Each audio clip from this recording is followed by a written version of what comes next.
All right, so I'm Sifu Slim, and I'm here with Mr. Steve Abbey, and we're going to enlighten you on what we know and what we've discovered about the human body and about even dating. So I'm a public speaker, and I write books, and I go out and I talk to busy people. Who isn't busy these days? Everybody's busy. Your grandmother's busy, your great-grandmother's busy. Don't bother me, I'm on the phone, whatever. People are busy. So how do you interrupt and slow down and get to know somebody? So that's what we're going to talk about a little bit. So there are a few steps in dating, and I'm going to talk to you about the first one, which is the encounter. What normally happens in an encounter? Well, it all depends on the situation. It depends on if it's set up and if you've been drinking. If you've been drinking, it's a lot easier. At least that's been my experience. So you have an encounter. I was out on my bike the other day, and I'm an athletic person, so I want to find somebody who likes to do the outdoor activities. So I'm riding down the hill. It's 6 in the morning, and a woman is out there running with her headset on, with the earbuds in. So I stopped down at the next traffic light, and I said, "You got to take a shot. Don't you have to take a shot?" You got to take a shot. I So- don't always do it, but you got to take it. I don't always do it either. I would say that I'm a 1 out of 4. When I should be taking a shot, I'm probably a 1 out of 4 that I do. How about you? 1 out of 8. 1 out of 8. So I muscled up and I got off my bike, and she's about 15 years younger. She's looking good. I'm wearing a floppy hat with a Walkman, looking funny, but that's the way I work out. I do look funny when I work out, but I'm sun protected. So I got off, and she actually, when I said hi, she took both earbuds, not just one, and said, "Hey, I'm busy." She took both earbuds and met with me, and we chatted, and I asked her if she wanted to go for a run. Guess what she said? But she said yes. She said, "I'm not a runner." She said, "I'm just out here today. Normally I do yoga and aerobics and this and that." I said, "Well, how about we do some yoga and aerobics or something like this?" What do you think she said? I've got to do my hair. She blew me off, but she said, "Thank you." I mean, what do? You got to take a shot at it, right? You got to do it. You have to build self-respect that way. I was thinking from the fact that she took the earbuds out that she was doing some smoke signals in the positive, but obviously maybe not as positive as I was thinking. She didn't turn her tail and run. So that's good news for the likes of me. Well, 15 you've got a years high or bar, so. don't you? So that was the encounter, and sometimes it works, and sometimes you have a 6-year encounter out of it, which is called a relationship. Sometimes you're married till death do you part. Have you been married? No, I haven't been married either. Well, how about that? How about that? So maybe other people have that, but So we have the encounter, and then we have the connection. Tell me what you think of when you go to connection. well, connection is when you actually are engaged in a conversation and it's going smoothly and there's a nice flow going back and forth, and you can tell that there's a bringing in of Positive energy? Yeah, positive energy. There's a playful, I don't know, edge to it, and you can kind of tell that's when smoke signals start to happen, and at that point you can actually start asking. The way you did it though, you jumped right from encounter right to, you leaped over the connection part before really. I had no time. She was no running. Game, no time. Yeah, I had a bit of game, but she didn't go for that game. I mean, she didn't go. She blocked my pass. Basically, You were also looking at. You had a floppy hat on. I did have a floppy. So there you go. You know what? I got a phone number the other day with that same floppy hat in Trader Joe's. Hallelujah to that. Hallelujah. So you know how women decide on men, don't you? Enlighten me. They use the scent. Women use the scent. So in my stand-up I'm comedy doomed then. routine. If that's the case.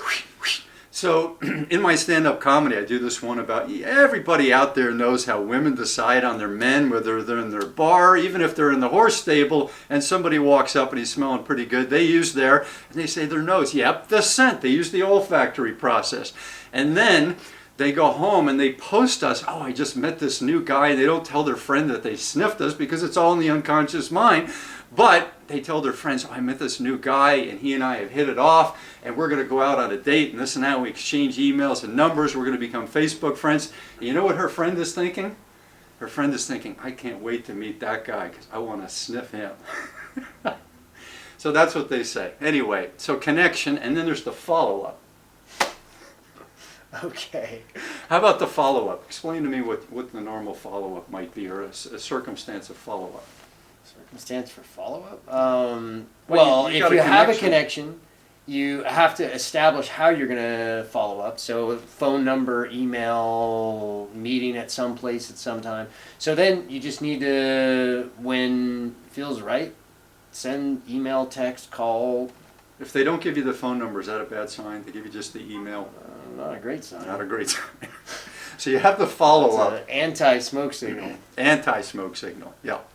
So they've sniffed you, you've gotten the email and hopefully the phone number, and That's then you talking about the sniffing. I don't know about that. I'm not sure that's a huge high on the priority list, but I mean, you don't want to be bad. I think you can get taken out. If you smell bad, you're most likely out of the game. But if you smell there's good, DNA to DNA, and so sometimes that connection. DNA, I don't know about that. So you got the follow-up, and then you take care of that, and now you go out and you get together, whether it's the long phone call, like you were a traveling person to her town, and now you're doing a long phone call to do the decision, right? And sometimes that happens. I know somebody who got married based on meeting in an airport, and then following up, and then their decision was made with some long phone calls, and then eventually getting together, and then they got. So got I don't married. understand the decision. Decision, you mean decision to get together, or decision Well, to no, you ask them out? Or? Yeah, you ask them out, and then they eventually, after the first date or the fourth date, you got to decide whether you're going to be an item, whether you're going to be solely with that person. So that's the decision part. No. You with me? Okay, got it. And then you set up an agreement. Are we going to give this a 1 month shot? Are we going to give it a year? Are we going to get engaged? Well, I don't do that. You don't It's do just agreements? Kind of like naturally, it just happens. Well, It's not- actually, that's not actually totally true. Go ahead, cough it up. Cough it up. Okay. Well, no, it's happened where actually there's been wrestling and arm wrestling and other types of wrestling over what that agreement looks like. So actually, there is sometimes. There is times an agreement. Yeah, Yes. I I mean, take- if I you're going take to it move back. in together, Yeah, you got to yeah. have an agreement, right? Yeah. And if they live in a faraway Usually signed town, and you got to notarized. decide who's going to drive this weekend and that weekend, and how you're going to work it out. Yeah. Somebody may work Saturdays, that kind of thing. So we've done the dating, and now we're in this relationship. So we are people in the middle age. If I'm in the middle age, that means I'm going to live to 106, which is a long-ass time to live in this human world. But we're about halfway there if we're going to be 100. And now we got to get stimulation. Now, when you're 12 and you're 22, everything's stimulating. When you're middle ages, everything used to be stimulating. You got to think about it a little more. We've done a lot of happy hours. We've done a lot of dates. We've done a lot of flipping channels with our girlfriend. Am I right or am I wrong? We have done a lot. Yeah. Okay. So to create stimulus, you have to sometimes alleviate things. So let's say you alleviate stress. Is that a good thing? Absolutely. You alleviate stress, you've got more natural blood flow, more eyes and ears and nose and body posture, everything's working for you. So that's good.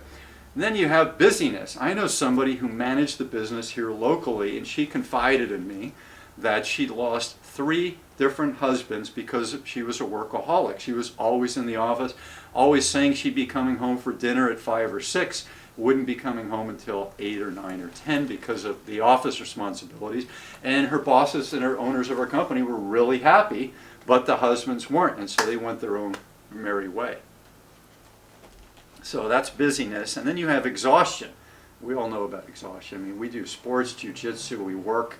Tell me about Well, you just exhaustion. only have so much time to put into a relationship, and it depends on what you find important and how you set up your life. But I think exhaustion oftentimes is for people that have tremendous stress at work, and then have all these other taking care of an older adult, Kids kids,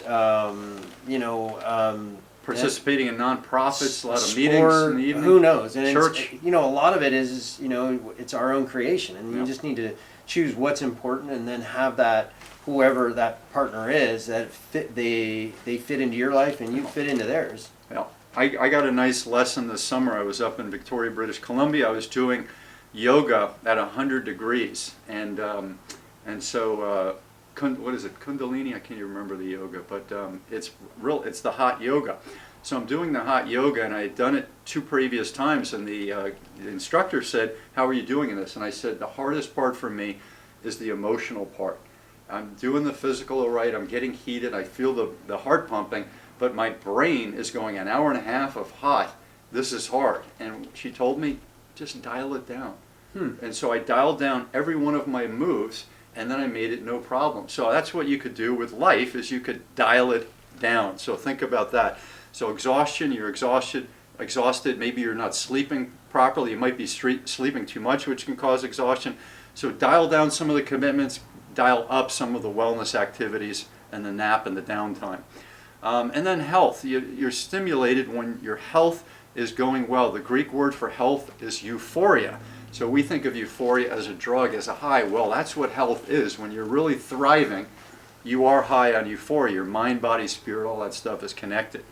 Now we're going to switch over to testosterone and Dr. Mercola. So my friend Steve turned me on to Dr. Mercola probably 5-6 years ago. We're in 2015, almost 2016 now. And Mercola is a good starting point. That's what Steve taught me. He said you don't just embrace everything, but it's a starting point of a well-intentioned, informed person who does lots of studies. You know, he has people come in that have done the studies, he interviews them and he learns from them. He's got all these blog posters that work in conjunction with them. So what do you think about that? I think it's a good way to start. There are other people out there as well, but Dr. Mercola is well-intentioned, or he seems well-intentioned to me, and he has tremendous experience and background, and he writes up everything and includes where he's getting the information, and you can easily go out and check those sources. So it's oftentimes a quick way to at least start the research process. I often continue to go outside of him, but he's a good place to start. Okay, so we're talking about middle age, and we'll be back to you with more on this episode, so don't go away.